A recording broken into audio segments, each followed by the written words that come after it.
Hello and what's going on, guys? Mangoson here, bringing you another Path of Exile 2 video. And today we're going to be going over some topics that I think need to be discussed a little bit further in detail. We're going to go over what is a hit, what is a projectile exactly, how does that work, how does that move in the game, what is dot damage over time, what is an attack, and furthermost, we are going to be talking about what is physical damage and how that is so important to your build and what spells do physical damage. Now, what is a hit? Any damage that isn't damage over time is a hit. So, we're going to be utilizing Falling Thunder for these examples for the most part. As you can see, Falling Thunder does have two parts to it. There is a hit, and then there are projectiles when you use the power charge system. Now, hit damage, the hit of the initial splash damage, along with the projectiles, those all do hits. So let's talk about what's damage over time. Damage over time is unique, as I'm not going to go through the whole thing that is listed on the screen here for Ignite, but the important thing is Ignite is an ailment that deals fire damage over time. That's dot damage, that's damage over time, and lasts for 4 seconds by default. Fire damage from its hits contribute to both the chance of Ignite and the magnitude of Ignite. So, we're going to go over the other one, which is Poison. Poison is an element that deals chaos damage over time and lasts for 2 seconds by default. It's at that low amount because the longer the duration for Poison, the more damage it will do. Damage from Poison bypasses Energy Shield. Now, with these dot damages in mind, talking about Poison specifically, Poison is a unique effect, right? It's a unique ailment, has a lot of things going on with it, and therefore Poison itself overall, that requires its own video. So we're not going to talk about that too much more. So what is an attack? An attack in PoE 2 is attacks are skills that directly use your equipped weapon to damage enemies. Spells are not attacks. There are some staves in the game that come with firebolt, lightning damage, frostbolts. Those spells that are linked to the staves, those are not attacks. Those are spells that are linked to those staves. Attack skills that directly use your weapon to do damage. If the stave went around and swatted people with it, then that would be an attack. But quarterstaff attacks, mace attacks, things of that nature. Again, we have Falling Thunder here. The Falling Thunder uses the quarterstaff to do the initial damage, that splash effect that you see there on the ground, and the projectiles that come after it, those are not attacks anymore. Those are projectiles that come from the attack. So physical damage is very unique in the damage that it deals. So what makes physical damage so unique? What is physical damage? Physical damage is one of the 5 damage types. It is the most common and the only one reduced by armor rather than by resistance. We're going to come back to that later about the reduction of the physical damage for armor rather than resistance. Lightning arrow here, the projectile converts 40% physical damage to lightning damage, and the beam converts 100% physical damage to lightning damage. If you have no physical damage base, it has nothing to convert. I'll probably say that again later in the video.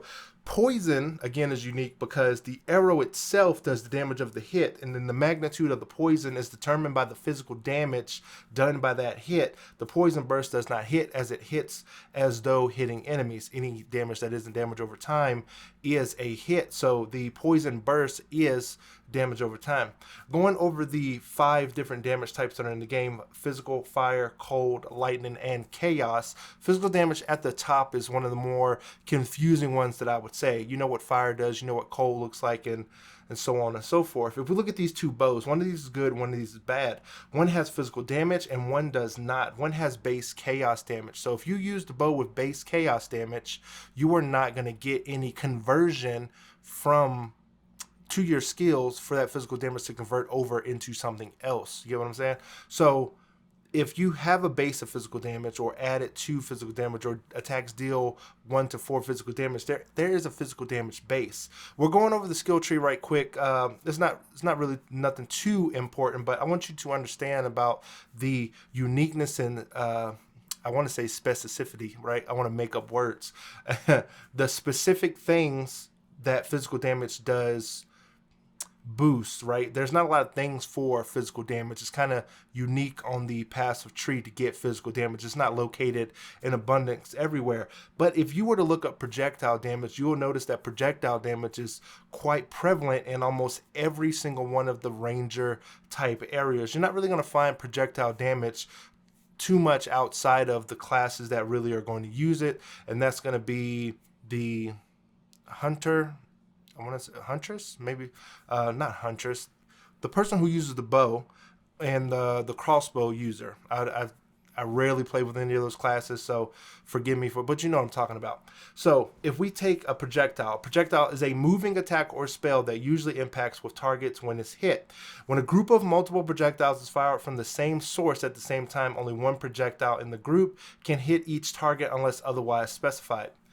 So if we use scattershot here and we use our regular bow shot, we'll see that the other arrows pass through the target because only one of those can actually hit the target. So what is physical damage over time? Physical damage over time is, again, calculated into poison. Physical damage boost to your poison damage is going to be more than chaos. So poison is the element that deals chaos damage. Let's go in circles, right? Poison damage is an ailment. Poison is an element that deals chaos damage over time. Physical and chaos damage from hits contribute to the magnitude of the poison. Bleed is an element that deals physical damage over time, lasts for 5 seconds by default. Damage from bleeding bypasses energy shield. Bleeding deals an extra 100% damage while the target is moving, or if the bleeding is aggravated. Physical damage from hits contribute to bleeding magnitude. Only damage dealt to life will contribute to bleeding. That's a big part of it. Only damage dealt to life will contribute to the bleeding. If you're not doing damage to life specifically, if you're still doing damage to the energy shield, then that damage is going to contribute to the magnitude of the bleed on the enemy. Now, what does aggravated bleeding do? Aggravated bleeding, bleeding that has been aggravated, always treats the target as moving, dealing 100% extra damage. Okay, so let's cover this. Aggravated bleeding is treating the target as though it's moving. When a target comes to you and starts hitting you, they stop moving. So if they were bleeding and then they start moving, it's aggravated. But you want to invest in aggravated bleeding only when the target is like, you know that target is going to be like standing still in front of you for the most part, and you're going to be doing damage to it. You want it to be treated as though it's always moving. If you're freezing them in time or whatnot, aggravated bleeding is that key to getting more bleed damage. So what is a melee? Melee are attacks that melee attacks are those that directly hit with a melee strike or slam, dealing melee damage. Melee attacks usually scale from weapon or unarmed damage. Any projectiles these create do not count as melee damage. When you utilize a skill like Staggering Palm, it is going to utilize the power charge system. Then you're going to be able to send out shockwaves of melee hits. This is confusing because once it gains that ability to shoot out those shockwaves of melee hits, it no longer is a melee. It is doing projectile damage with each one of those additional hits, with this base being like 103%, doing that as projectile damage. So anything that increases projectile damage will increase those waves coming out from that attack. So typically spells don't do physical damage. There's only a handful of them that actually do, and that's in the occult tab with the bone skills. You have Unearth, Bone Cage, and the Bone Storm. If you're looking to do more physical damage with the Witch and go completely bone, you're looking for like Skeletal Brute, you're utilizing the Bone Offering, the Soul Offering, the Raised Zombie, maybe the Snipers, because poison skills are physical damage, Skeletal Warriors, and you're flooding the screen with those types of enemies in order to contribute to that physical damage. Now, a bone type S witch would more likely use poison, some chaos damage, because chaos and poison and physical damage, that all kind of feeds into each other. So to make this part short and sweet, that's what you're going to be looking for if you're trying to utilize a bone witch type deal. So let's break this down a little bit slower. A hit is anything that isn't damage over time. When your martial weapon and when your spells, your projectiles locate and find their target and impact them directly, that is a hit. Some things in the game cannot hit. Ignite cannot hit. It acts as though it does hit. Poison gas, poison AoE effects, they act as though they hit, but they do not hit. So if you have anything on that skill that improves damage with its hits to those specific things, Incinerate, Gas Arrow, those do not hit. Now, when we talk about damage over time, we're going to go over this methodically. When we're talking about damage over time, we're talking about things that contribute, the hits that contribute from both chance of ignite and magnitude of ignite. So hits dealing more fire damage ignite more often, right? So if you have something that deals 5 fire damage, it's not going to ignite as often. Every hit that fire does to an opponent will give it a chance to ignite. So even if it doesn't say that it ignites, if it does that type of damage, it's going to ignite.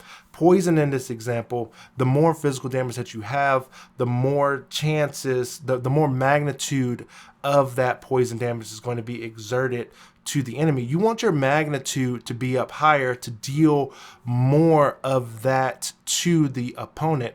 Now, if we go back to the fire damage, if we're just using incinerate, we want the magnitude of the ignite to be great because incinerate itself automatically ignites a target.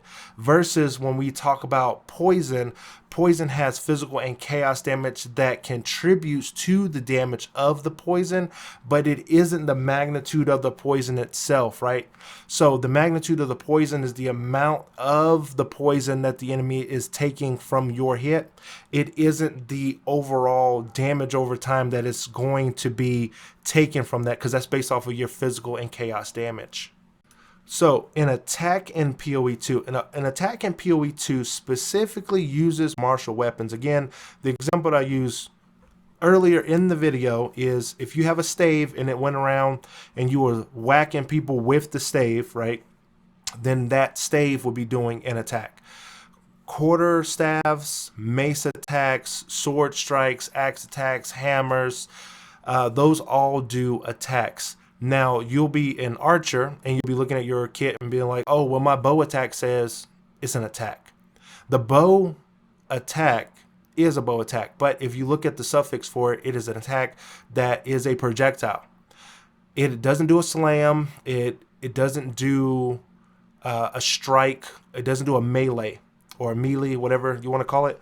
It shoots an arrow, and then that projectile from the bow is now what's calculating damage. That's why there's so many projectile type of nodes on the passive tree, because it will amplify the arrow's damage versus the bow's attack. Now, if you went around swiping enemies with the bow as though you're in Lord of the Rings or something, those would be attacks, and then you will be shooting projectiles. But the way that the overall character works is that it has an attack that shoots a projectile. So those projectiles have its own damage calculated based off of the base damage that came from the bow. The bow did the attack. The projectile that came from that is now doing the damage. This is furthermore reinforced when it comes to like Falling Thunder. Falling Thunder deals a melee slam projectile AoE attack. And the projectiles that come from Falling Thunder, they're not melee hits. Those are not attacks. When they strike an enemy, those are hits. But the projectile damage and the projectiles that actually come from Falling Thunder using its power charges, that damage is calculated significantly differently than the enemies that were at point blank range to get hit by the quarterstaff before the projectiles came out. So physical damage is unique in the way that it deals damage. If an enemy has armor, or there are more armored enemies in the area, then all the physical attacks that you do are going to do less damage based off of that enemy's armor. If we look at lightning arrow and we look at the beam, right, you can pause it if it skips or keeps going, but the projectile itself, the lightning arrow has an attack damage of 85%. The beam converts 100% of physical damage of lightning damage changed 2 times. So if you struck an enemy with that lightning arrow with its base 85%, it's going to hit the enemy, it's going to impact them. So that projectile is going to hit, and then that chain lightning that comes off of that enemy is going to be 100% lightning damage at this point. Is not going to be physical damage anymore. So if you ever struck an enemy, that enemy didn't die, but the thing next to it died. That's because the game took into consideration the resistances that enemy had, and if that enemy had armor, they had just got struck by 100% elemental damage, and if their resistance to lightning damage wasn't high enough, then they're going to take 100% of the brute force of that arrow as lightning damage to them, and that is why they died. because their armor would have mitigated that physical damage that Ever would have did, but it didn't mitigate the lightning damage that was dealt to that target. That's why armor is so bad in the game, is because it doesn't mitigate any type of resistances, not even at a base level. So elemental resistances are key, as all elements will just bypass armor. Now, looking at the skill tree one more time, there are things on the skill tree that says increase projectile, increase physical damage, and stuff of that nature. If you have no base for projectile damage, physical damage, it can't increase anything because there's no base to increase. Like that bow that had chaos damage and physical damage, if you increase your physical damage by 100%, and you have no physical damage on your build, you are not going to be dealing physical damage because there's no base to increase. That sounds simple enough. It sounds like it should be a no-brainer, but I want people to understand, if you're not shooting out projectiles, if the skill's not a projectile or deals physical damage, you're not increasing anything because you have no base. So bleed in the game bypasses energy shield, does damage directly to life.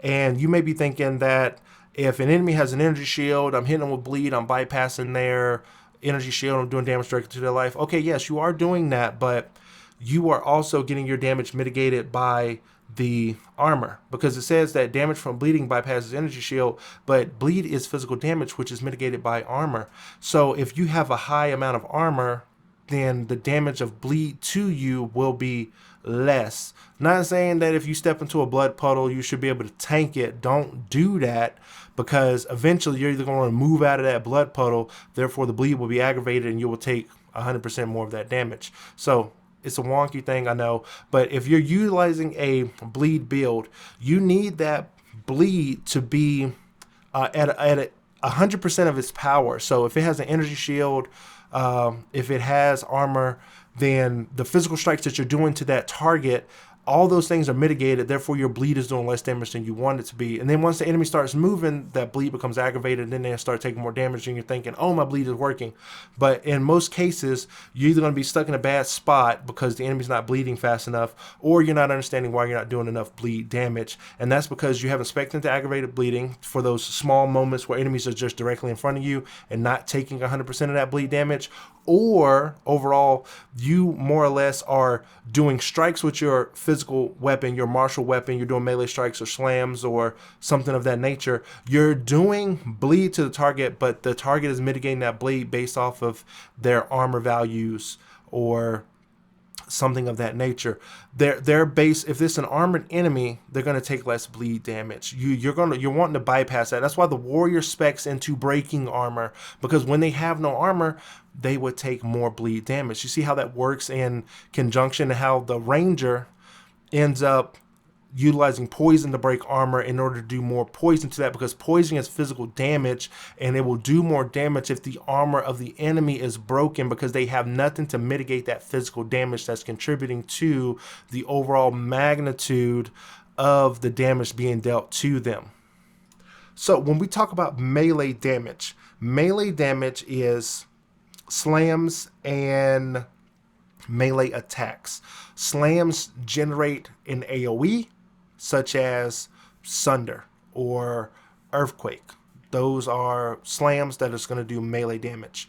The strike, something that strikes an enemy, uses that weapon directly, and it hits the enemy, dealing its own damage. So when a weapon uses Mace Strike, it is using that weapon, hitting the enemy, connecting with it, and generating its own damage numbers based off of its base numbers. So Mace Strike has like 14. Let's use 14 as an example. Has 14 base.